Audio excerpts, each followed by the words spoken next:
নমস্কার, কেমন আছেন সবাই? আজকে বিকেলবেলা আমি বাড়িতেই আছি। ভাবলাম বাড়িতে বসে কি করব, একটা পিঠের রেসিপি আপনাদের সাথে শেয়ার করব। তো আজকে আমি তেল পিঠে বানাবো। তো এখানে হলো চালের গুঁড়ো, এখানে হলো গোবিন্দভোগ চাল, আলু চাল, আর হলো একটু লিকুইড দুধ মিশিয়ে নিয়েছি, ওটাতে মিক্সিতে করে নিয়েছি। তো এটাতে করে এই যে দেখুন, দেখা যাচ্ছে কিনা বুঝতে পারছি না এখানে।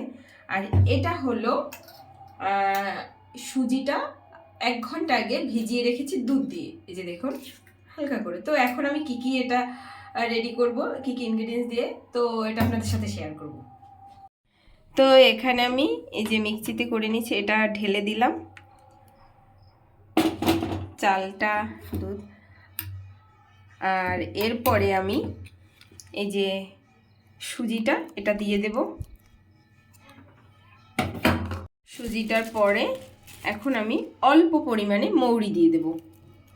এটা অপশনাল, কেউ চাইলেও দিতে পারেন। আর আমি আরও টেস্ট বাড়ানোর জন্য আমি মৌরিটা নিয়ে নিলাম। আর একটু কালো জিরে।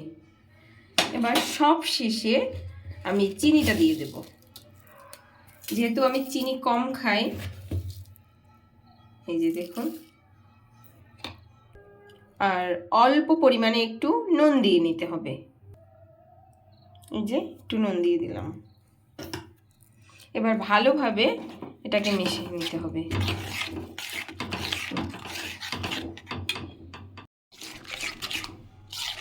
তো মিক্সি রেডি হয়ে গেছে। এবার আমি কড়াইটাকে গরম করে নেব, তারপর আপনাদের দেখাবো কিভাবে।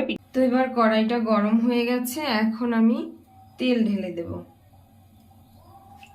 দেখুন, অতিরিক্ত তেল খেলে না আমার ভয় লাগে, তো এই জন্য সচরাচর তেল পিঠে এসব খাওয়াটা হয় না। তো আজকে অনেকদিন পরে আমার ইচ্ছা করলো, তাই জন্য তো দেখাবো আপনাদের সাথে কেমন হয়।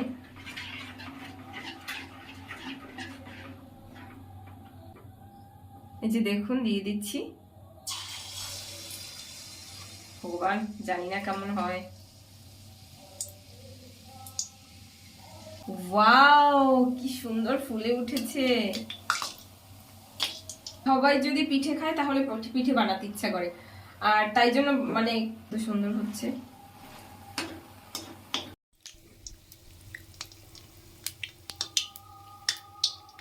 তো তেলের পিঠা দেখুন কি সুন্দর ফুলে উঠেছে। এটাকে এখন আমি উল্টে দেব। কত সুন্দর হয়েছে। তো দেখুন, পিঠেটা ভেঙে দেখাচ্ছি কেমন, একদম পুরো দেখুন ভিতরটা একদম কত সুন্দর। এই যে দেখুন, তো এইভাবে আমি যেরকম বানিয়েছি আপনাদের সাথে শেয়ার করলাম।